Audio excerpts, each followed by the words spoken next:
I always hate to start a conversation with, when I first came to the Pankey Institute back in 1985. My gosh, I just don't like starting sentences with back in 1985. I'd been practicing 4 years already. I graduated in 1981. It starts to put a frame around a number and an age, and because I can't see my hair or the wrinkles on my face, I sometimes forget how old I am.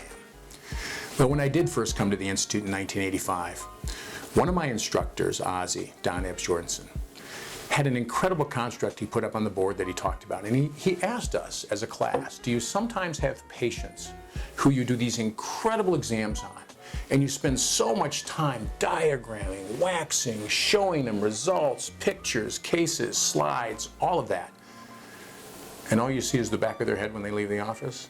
And we all said, of course we do. And he said to us, perhaps you were asking those patients to take an action about something they really weren't aware of, weren't interested in, didn't believe or trust in you, and certainly hadn't made that commitment statement or question to you about what they should do about that problem. And it could be something as simple as flossing. We could look at a patient's mouth, see grunge all over, and tell the patient what they need. You need to floss more. But if they're unaware of that problem, we need to first create awareness. And then after awareness, we need to make them interested. And then after interest, hopefully they'll come because of the conversation, the education, good listening skills, asking, showing pictures. Maybe they'll come to believe or trust in us. And if they're curious enough, and if they figure this out themselves, they might come to say, Dr. Murphy, what do you think we should do about this? Wow, home run.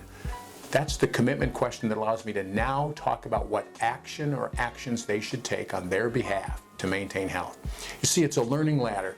Unaware, aware, interested, believe or trust, commitment, and then finally, you can talk about the action. When you have a patient that isn't saying yes, think back. Where were they on that learning ladder? Did you jump the gun? Did you talk about the action before they were ready?